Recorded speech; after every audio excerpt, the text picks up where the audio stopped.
Namaskar and hello to all my dear learners. I'm Dr. Neha Purohit and I'm back with yet another session on the course English Grammar for Competitive Exams. पिछले videos में हमने समझा कि ये course आपको क्या देने वाला है। फिर हम अपने लेक्चर 1 पे आए जिसमें हमने द सेंटेंसेस स्टार्ट किया और पिछली वीडियोस में हमने समझा कि सेंटेंस मीनिंग के पर्पस से कितने तरह के हो सकते हैं। Now in this video, we are going to extend our learning and take forward the sentence. So we are going to look at how many types of sentences are there on the basis of structure. एक structure के basis पे हम sentence को किस तरह से divide कर सकते हैं, किस तरह से समझ सकते हैं. So let's begin. आगे बढ़ने से पहले थोड़ा सा रिवीजन जरूरी है. पिछले वीडियो में हमने क्या समझा, please remember all these things. हमने समझा एक सेंटेंस क्या होता है, एक फ्रेज क्या होता है और एक क्लॉज क्या होता है. So just for your convenience I am going to repeat all these very briefly. फटाफट से एक छोटा सा रिवीजन कर लेते हैं. A sentence is a collection of words that conveys a complete meaning. मतलब मीनिंग कंप्लीट निकलना चाहिए. और वो 2 यूनिट कौन सी थी जो बहुत जरूरी है एक सेंटेंस को सेंटेंस बनाने के लिए? एक सब्जेक्ट और एक वर्ब. एक सेंटेंस को सेंटेंस कहने के लिए हमें 2 चीजों की जरूरत है, सब्जेक्ट एंड वर्ब. फिर हम आते हैं फ्रेज पे. Phrase is also a group of words, but यहाँ पे क्या होता है, it does not convey a complete meaning, but ये जो कलेक्शन और ग्रुप ऑफ वर्ड्स है ये बहुत जरूरी है उस मीनिंग को कंप्लीट करने के लिए. जैसे मैंने बोला बर्ड्स फ्लाई, ये अपने आप में एक सेंटेंस हो सकता है, but when I say birds fly in the morning, so ये in the morning is a phrase और ये आपके सेंटेंस को एक कंप्लीट मीनिंग प्रोवाइड करता है. So you can say phrases are supporting, they are basically helping the sentence grow into a meaningful unit. इसके बाद आती है बारी क्लॉज की. क्लॉज भी एक ग्रुप ऑफ वर्ड्स होता है. कई जगह सेंटेंसेस और क्लॉजेस को इंटरचेंज माना जाता है. क्लॉजेस के लिए ये भी कहा गया है कि clause is another name for sentence. मतलब सेंटेंस को आप क्लॉज भी कह सकते हैं. सो क्लॉज में भी सब्जेक्ट होता है, वर्ब होता है, बट इसके फंक्शन अलग अलग हो सकते हैं. या तो ये अपने आप में इंडिपेंडेंट यूनिट हो सकती है या आपके सेंटेंस का एक हिस्सा हो सकता है. तो कभी अगर सेंटेंस के अंदर सेंटेंस दिखाई दे, समझ जाइए इट इज अ क्लॉज. अब हमें आगे बढ़ना है कि सेंटेंस के कितने प्रकार हो सकते हैं on the basis of structure. पिछली बार हमने देखा डेक्लेरेटिव था, इंटेरोगेटिव था, इंपेरेटिव था, एक्सक्लेमेटरी था, बट ये सारे सेंटेंस के टाइप्स थे on the basis of purpose. मतलब वो मीनिंग क्या जनरेट कर रहे हैं. अब हम थोड़ा सा ग्रामेटिकली आगे बढ़ेंगे और हम इसके स्ट्रक्चर के बेसिस पे देखेंगे कि सेंटेंस के कितने प्रकार हो सकते हैं. सबसे पहली जो यूनिट होती है वो कहलाती है सिंपल सेंटेंस, और अपने नाम की ही तरह this is very simple. So you get to see a lot of simple sentences every day. आप चाहे न्यूज़पेपर पढ़ें, चाहे किसी से बात करें, या छोटे छोटे जब आप सेंटेंसेस बोलते हैं तो आप सिंपल सेंटेंसेस का ही यूज करते हैं. Please remember, simple sentences are preferred even when you are writing something very advanced. आपको बहुत ज्यादा complicated sentence नहीं बनाना होता. You have to choose simple sentences. The simpler you are, the better it is, right? So a simple sentence is the most basic type of unit. सबसे simple चीज है. इस तरह के सेंटेंस में क्या होता है, एक इंडिपेंडेंट क्लॉज होता है. इंडिपेंडेंट क्लॉज आप जानते हैं क्या चीज है. इंडिपेंडेंट क्लॉज वो है जो अपने आप अलग खड़ा रह सकता है, उसको किसी सपोर्ट की जरूरत नहीं है. क्लॉज मतलब सेंटेंस है, which means it communicates a complete thought. एक पूरा मीनिंग इसमें से निकल रहा है और इसमें एक सब्जेक्ट दिखाई देगा और एक वर्ब दिखाई देगा. So I will just repeat, a simple sentence is one of the most basic unit. इसमें क्या मिलेगा आपको, एक सब्जेक्ट, एक वर्ब मिलेगा और ये अपने आप में एक कंप्लीट यूनिट होगा. इसको किसी सपोर्टिंग चीज की जरूरत नहीं है. Look at the examples. How are you? She built a garden. यहाँ पे ये सब्जेक्ट दिख गया, वर्ब दिख गया। तो सब्जेक्ट प्लस वर्ब का जो कॉम्बिनेशन आ रहा है, उसके अलावा एक फ्रेज भी आ गया है, नाउन फ्रेज अ गार्डन, जिससे ये मीनिंग कंप्लीट हो जाता है। So these are simple sentences. We found some sea glasses. A simple sentence is the smallest possibly grammatical unit. अगर एक कंप्लीट मीनिंग की बात करी जाए तो एक सिंपल सेंटेंस सबसे बेसिक है।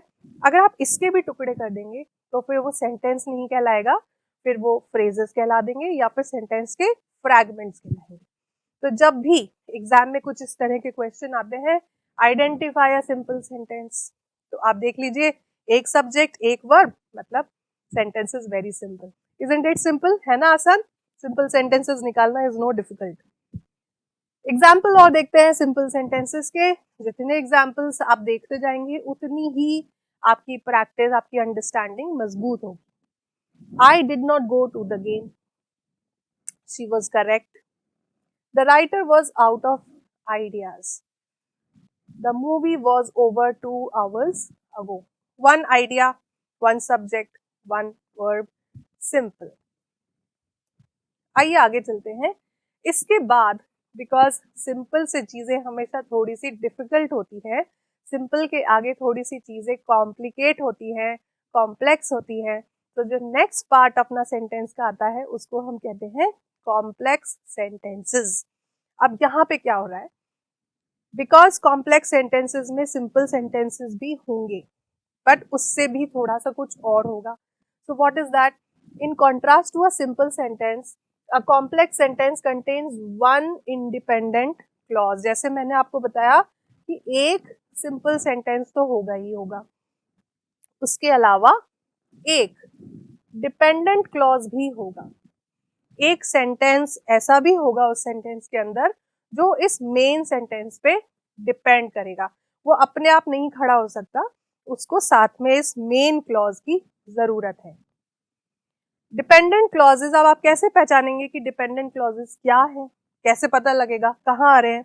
सो जहाँ देखिए कोई कंजंक्शन दिखे आपको या कोई मार्कर वर्ड, जैसे कॉमा लग गया, words like whenever, although, since, while, before, इस तरह के जब वर्ड दिखेंगे ना जिस सेंटेंस के साथ, वो डिपेंडेंट क्लॉज हो जाएगा। Very simple to understand. कैसे देखते हैं। Before you enter my house, मैंने यहाँ पे क्या किया है, जो डिपेंडेंट क्लॉजेज है ना उनको थोड़ा बोल्ड कर दिया। आपको थोड़ा डार्क डार्क दिख रहा है, तो ये आपके डिपेंडेंट क्लॉजेज है। और टेक ऑफ योर शूज, अब जब हम बोलते हैं take off your shoes, it can stand alone, ये अपने आप इंडिपेंडेंट अपीयर होता है। पर अगर मैं बोलूँ before you enter my house, मेरे घर में घुसने से पहले, तो आप बोलोगे हाँ मैम आगे। So before you enter my house cannot stand alone. That is why it is a dependent clause. तो आप समझे कॉम्प्लेक्स सेंटेंसेस क्या है? एक तो इंडिपेंडेंट क्लॉज है और एक डिपेंडेंट क्लॉज है। कैसे पता चलेगा? कुछ वर्ड्स होंगे before, after, whenever, while, since, इस तरह की चीजों के साथ, वरना आप अपने इंट्यूटिव फीलिंग पे भरोसा रखिए, समझिए सेंटेंस को, क्या ये अपने आप में अकेला खड़े होने के काबिल है, क्या ये इंडिपेंडेंट यूनिट लग रही है? अगर नहीं लग रही तो वो डिपेंडेंट है। Let's take one more example. Matt plays 6 different instruments, 6 तरह के इंस्ट्रूमेंट्स बजाता है, yet never performs in public. अब यहाँ पे क्या हुआ? येट, इस येट के आने से हमें पता चल गया कि ये डिपेंडेंट क्लॉज है। व्हाई? बिकॉज येट, आप बोलेंगे मैम सब्जेक्ट क्या है, तो सब्जेक्ट मिसिंग है यहाँ पे, missing in the sense common है, मैट ही है। सो yet he never performs in public, हमने सब्जेक्ट को कॉमन लिया है, मैट इस क्लॉज में भी है, मैट उस क्लॉज में भी है। बट इंग्लिश में क्या होता है, बार बार एक ही चीज को रिपीट करना अच्छा नहीं माना जाता। We sometimes to make the sentence crisp and brief omit certain things. So यहाँ पे ये मत समझिए कि ये गलत है, but this is the rule of structure. Yet he never performs in public. So yet he never performs in public cannot stand alone. But ये वाला जो पार्ट है ना, अगर मैं इसको सिर्फ यहीं खत्म कर दूं, Matt plays 6 different instruments, तो आपको समझ में आ जाएगा, it will appear complete. Okay, कुछ और एग्जाम्पल देखें। यहाँ पे क्या किया मैंने, all the sentences in yellow are your dependent clauses. If he were an actor, अधूरा सा लग रहा है, ओके, बट इसके कंपैरिजन में दूसरा पार्ट देखें, the whole crowd would praise him, सारी भीड़ उसकी तारीफ करती, सो ये तो कंप्लीट लगता है। बट इफ अगर वो एक्टर होता तो ये इनकम्प्लीट थॉट है। इसके साथ ही हमें एक मार्कर और मिल गया, व्हाट इज दैट, ये जो इफ आ गया यहाँ पे, इससे हमें पता चलता है कि ये डिपेंड कर रहा है। I went to dinner, I went to dinner मतलब मैं खाना खाने के लिए पहुंचा, because I was hungry. So अगर ये बिकॉज नहीं होता तो it could have been an independent, but यहाँ पे एक मार्कर वर्ड आ गया बिकॉज, तो ये because I was hungry depends on this part to make the meaning clear and full. Third example, she rejected him, she rejected him common सी बात है, होता रहता है, because she was in love with someone else. अब यहाँ पे भी आप बताइए कौन सा मार्कर वर्ड है, सोचिए अपने दिमाग में। The marker word, yes you are right, because. So complex sentences, one independent unit and one dependent unit, दोनों मिलके थोड़ी सी चीजें कॉम्प्लेक्स बना देते हैं, बट इतनी कॉम्प्लेक्स नहीं है, इट जस्ट रिक्वायर्स प्रैक्टिस। जितनी प्रैक्टिस करेंगे उतना ठीक होता जाएगा। Now we come to compound. Have you ever seen compound? Compound interest, ये वर्ड सुना होगा ना आपने, मतलब जुड़ता जा रहा है, जुड़ता जा रहा है, जुड़ता जा रहा है। तो यहाँ पे एक से ज्यादा जोड़ है। पिछले कॉम्प्लेक्स सेंटेंसेस में हम देख रहे थे दो जोड़ दिख रहे थे, एक इंडिपेंडेंट है, दूसरा डिपेंडेंट है। अब यहाँ पे शायद कुछ और ज्यादा हो रहा है। Let's see what is happening. Compound sentences are sentences that contain two or more independent clauses. Very good. जब तक चीजें थोड़ी सी मुश्किल ना हो, मजा क्या है पढ़ाई में, राइट? सो कंपाउंड मतलब यहाँ पे हो रहा है कि खाली एक इंडिपेंडेंट क्लॉज नहीं है, there may be more than one, two और even more. In a compound sentence, the clauses are generally separated by either comma paired with a coordinating conjunction. यहाँ पे क्या हो रहा है, कोऑर्डिनेटिंग कंजंक्शन जिसे कहते हैं ना, एंड, सो, ये वाली चीज है। मतलब दो इंडिपेंडेंट क्लॉजेस हैं या दो से ज्यादा भी हो सकते हैं और उनको हम जोड़े जा रहे हैं। So it's just like you know, एक ट्रेन है जो एक दूसरे से, बोगी एक दूसरे से जुड़े जा रही है, और वो बिल्कुल कंपाउंड सेंटेंस की तरह बन गई। सो लेट्स सी यहाँ पे क्या हो रहा है, आई वॉज थर्स्टी। सो क्या होता है, लिंकिंग वर्ब होता है, कंजंक्शन होता है। सो आई ड्रैंक वाटर। अब आप देखिए ये दोनों एक दूसरे पे डिपेंडेंट नहीं हो रहे, ये इंडिपेंडेंट है। So I was thirsty, I drank water, इन दो इंडिपेंडेंट सेंटेंसेस को जोड़ दिया हमने किसके साथ, एक कोऑर्डिनेटिंग कंजंक्शन लगा दिया, सो। She searched through her entire closet, एक सेमीकोलन से भी हम इसको जोड़ सकते हैं, ये वाला जो निशान होता है इसको हम बोलते हैं semicolon.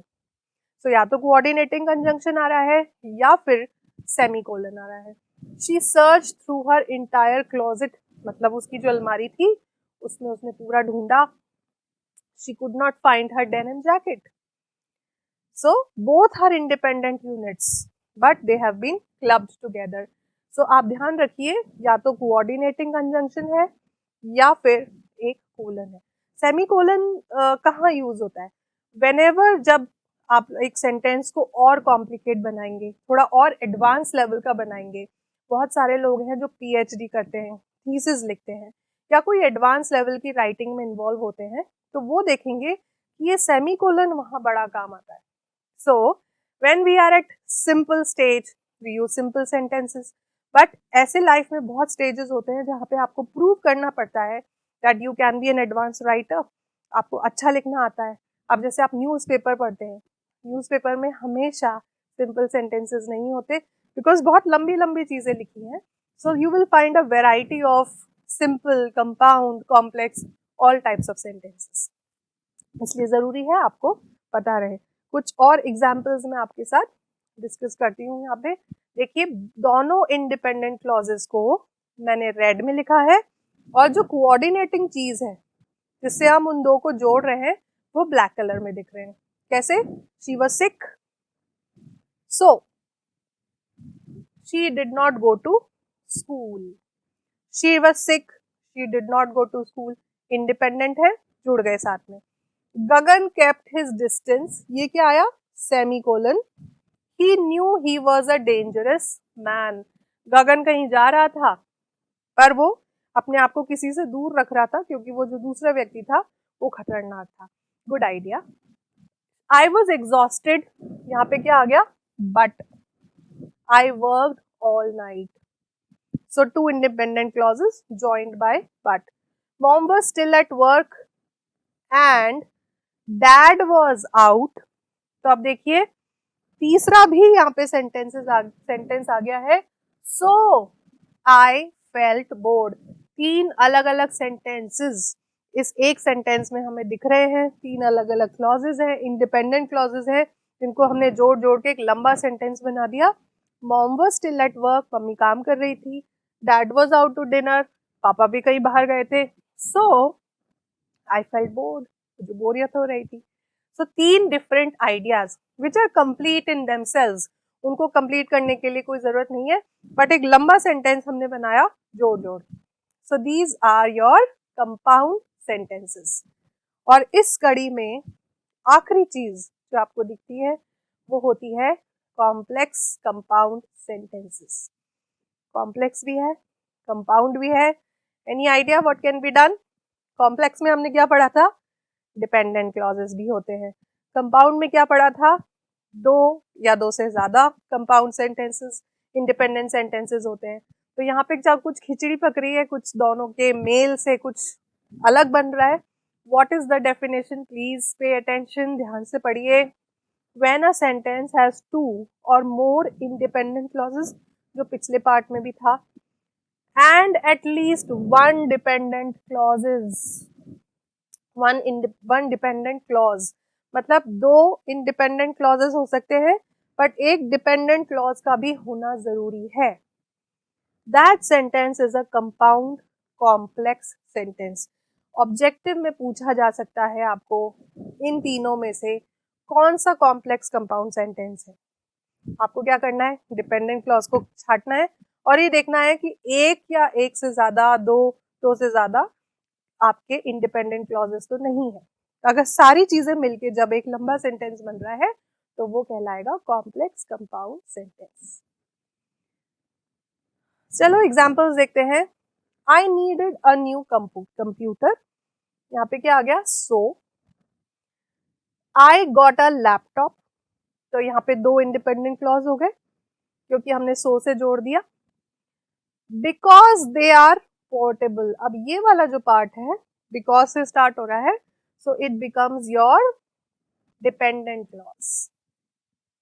Because they are portable अपने आप में स्टैंड नहीं कर सकता, मीनिंग तो दे रहा है, सब्जेक्ट भी है, वर्ब भी है, बट मीनिंग कंप्लीट नहीं देगा आपको। आपको कुछ ना कुछ सपोर्टिंग चीज चाहिए, इंडिपेंडेंट क्लॉज का होना यहाँ पे जरूरी है।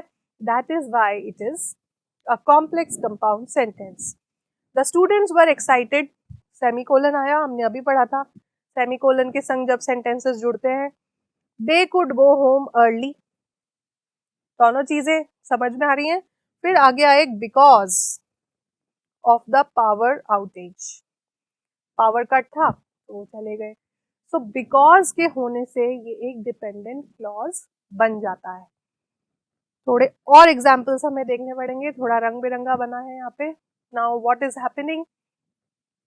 ब्लू में जो आपको दिख रहा है that is your dependent clause, and orange ink में जो दिखेगा वो आपको दिखेगा इंडिपेंडेंट।